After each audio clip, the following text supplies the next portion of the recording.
नमस्कार साथियों, कैसे हैं आप सभी। आई होप आप सभी अच्छे होंगे, स्वस्थ होंगे, मस्त होंगे। दोस्तों, आज के सेशन के माध्यम से हम जानने वाले हैं कक्षा 7 गणित अभ्यास 7C। दोस्तों, इस एक्सरसाइज के सभी इंपॉर्टेंट क्वेश्चंस को हम डिटेल में कवर करेंगे। लेकिन अगर आप सभी चैनल पर नए तो चैनल को भी सब्सक्राइब करें और वीडियो को अपने दोस्तों में भी शेयर करें।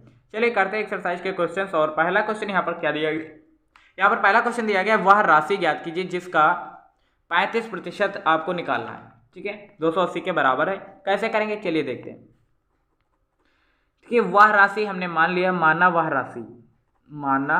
राशि हमने x मान लिया। ठीक है, अब कह रहा है x का 35% 280 के बराबर है, तो x का हम 35% करेंगे बराबर 280 के। ठीक है, आप यहाँ पर पैटर्न सीखिए, प्रैक्टिस तो आप घर पे कर लेंगे। ठीक है, तो x का 35% करेंगे तो x का 35% का चिन्ह हटाएंगे तो 100 से भाग करेंगे बराबर 280। अब हम इसे सॉल्व करेंगे तो x बराबर क्या होगा 280। ये भाग कर रहा है तो इधर पक्षांतर करने पर गुणे में, और ये गुणा कर रहा है तो पक्षांतर करने पर ये भाग में। क्लियर है। अब इसे सॉल्व करेंगे तो आपको पता है 7 चौक 28 और 7 पच्चे 35। ठीक है, इसे सॉल्व करेंगे 5 कम 5, 5 दूनी 10 और 1 0। सॉल्व करेंगे 2 चक्को 8, 1 और 1 2 शून्य लग जाएगा। यानी कि वह संख्या क्या होगी 800। 800 का हम 35% अगर निकालेंगे तो वह 280 के बराबर होगा। ठीक है, इसी तरीके से x का 3/5% आपको निकालना होगा, इसके बराबर करना होगा। x का 0.25% करना होगा, 600 के बराबर करना होगा। आप कर सकते हैं, करिएगा। ठीक है, उसके बाद सेकेंड क्वेश्चन क्या कह रहा है, चलिए करते हैं। सेकेंड क्वेश्चन दिया गया, किसी राशि का x, मान लीजिए किसी राशि का 5% 600 रुपए के 15% के बराबर है, तो वह राशि ज्ञात कीजिए। तो फिर से वही करेंगे, माना वह राशि कितना मानेंगे x। अब क्वेश्चन करा है किसी राशि का 5%, यानी कि वह राशि x है तो x का 5% 600 रुपए के 15% के बराबर है, यानी कि ये बराबर है 600 जो रुपए हैं इसके 15% के। ठीक है ना, 600 का 15%, और आपको पता है का मतलब गुणा ही होता है। x का 5% यानी कि का मतलब गुणा, x गुणे 5%। अब आपको पता है प्रतिशत का चिन्ह हटाएंगे तो 100 से भाग करेंगे, और 600 गुणे यहाँ भी प्रतिशत का चिन्ह हटाएंगे तो 100 से भाग करेंगे। ठीक है, अब इसे पक्षांतर करेंगे तो x बराबर होगा क्या 600 गुणे 15/100 गुणे, देखिए भाग में है तो ये गुणे में चला जाएगा, और ये 5 गुणे में है तो यहाँ ये भाग में आ जाएगा। 100 से 100 कट जाएगा। उसके बाद 5 कम 5, 5 3 15, x बराबर कितना आएगा 3 6 का 18 और ये 2 शून्य, यानी कि x बराबर आएगा 18। ठीक है, तो वही राशि आपको निकालनी थी, तो वह राशि कितनी होगी 1800 होगी। ठीक है, क्वेश्चंस को अगर आप समझ लेते हैं तो करने में आपको किसी भी तरीके की कठिनाई नहीं होगी। ठीक है, तीसरा क्वेश्चन क्या करा है, एक चुनाव में 7500 मतदाताओं में से 20% मतदाताओं ने मत नहीं डाले, तो कुल कितने लोगों ने मत डाले। ठीक है, तो आप चाहें तो 7500 का 80% निकाल लीजिए। देखिए 20% लोगों ने मत नहीं डाले, तो 100% से लोग, उसमें से 20% लोगों ने वोट नहीं डाले, तो कितना 80% मतलब लोगों ने वोट डाले, तो 7500 का आप 80% निकाल लो, या फिर 7500 का 20% निकालने के बाद 7500 में से जो आएगी संख्या उसे घटा लेना।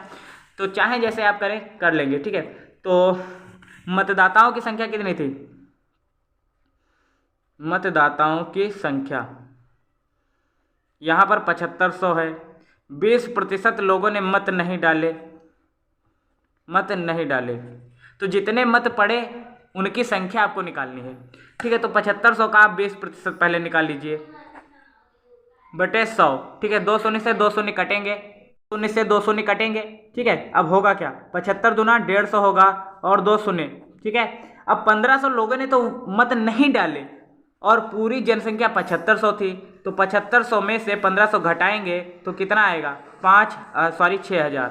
तो 6000 लोगों ने मत डाले, और यही इसका राइट आंसर आ रहा होगा। ठीक है, क्वेश्चन था कि देखिए किसी कोई ग्रामीण क्षेत्र है या शहरी क्षेत्र है, उससे हमें फर्क नहीं पड़ता।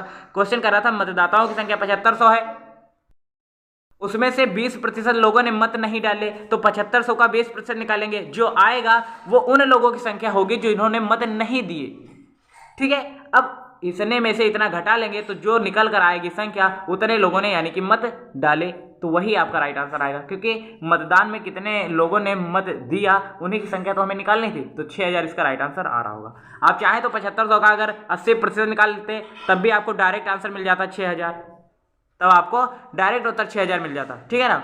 लेकिन आपने ऐसा किया नहीं, सेम पैटर्न आप चाहें तो कर भी सकते थे, ठीक है। उसके बाद चौथा पांचवा और छठा क्वेश्चन में से और सातवें क्वेश्चन में से कोई एक क्वेश्चन मैं करूंगा, क्योंकि ये चारों क्वेश्चन सेम पैटर्न पे हैं, चारों क्वेश्चन ये सेम पैटर्न पे।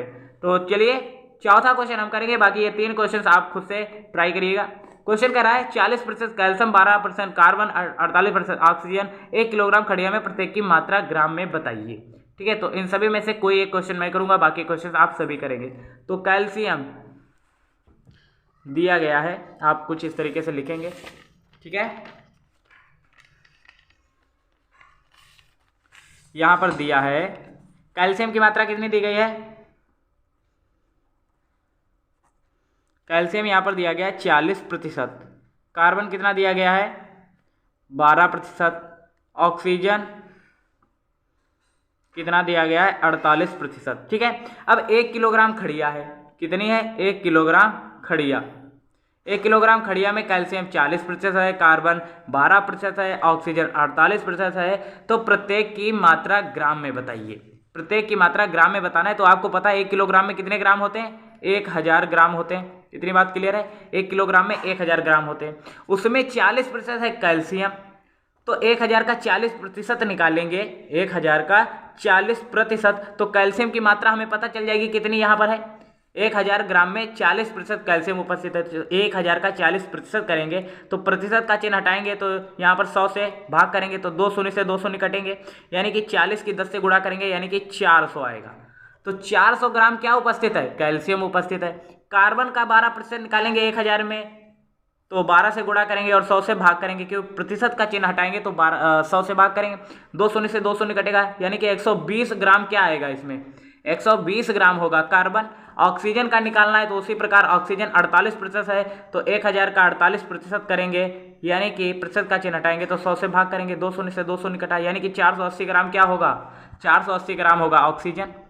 देखिए 1 किलोग्राम खड़िया थी, तो 1 किलोग्राम में कितने ग्राम होते हैं 1000 ग्राम, कैल्शियम 40%, कार्बन 12%, ऑक्सीजन 48%, तो इनकी मात्रा निकालनी थी। तो मात्रा निकालने के लिए आप करेंगे क्या, कैल्शियम 40% था तो 1000 का 40% किया, कार्बन का 12% भाग था तो 12 से हमने उसका 1000 का 12% निकाला, और उसके बाद ऑक्सीजन 48% थी तो 1000 का हमने 48% किया। तो जो भी आंसर आ रहे होंगे यही आपके आंसर होंगे, ठीक है। तो इस तरीके से चौथा, पांचवा, छठा, सातवां क्वेश्चन सभी सेम पैटर्न पे हैं। तो इनमें से मैंने एक क्वेश्चन आपको बताया, बाकी 3 क्वेश्चन आप खुद से ट्राई करिएगा, तभी आप अच्छे से अच्छे अंक प्राप्त कर सकते हैं। 8वां क्वेश्चन चलिए अब हम करते हैं। 8वां क्वेश्चन इंपॉर्टेंट भी है।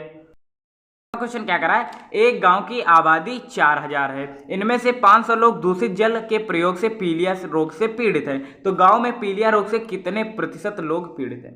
ये क्वेश्चन आपके लिए देखिए किस तरीके का है। जैसे मान लीजिए आपके स्कूल में कोई परीक्षा कराई गई और आपने मान लीजिए 1000 में 500 या 600 अंक प्राप्त किए, तो आपको अंक किस तरीके से लिखे हुए दिखाई देते हैं। मान लीजिए आपके पास देखिए टोटल पूर्णांक 1000 का था, उसमें आपके अंक आए 600, तो आप इस तरीके से देखते हैं ना। और अगर इसका प्रतिशत निकालना हो तो आप करते क्या है 100 से गुणा कर देते हैं, बस आपको निकालना तो आता ही होगा प्रतिशत। ये 3 जीरो कट जाएंगे, ये 2 शून्य 1 शून्य, यानी कि कितना है 60% आपके अंक आए।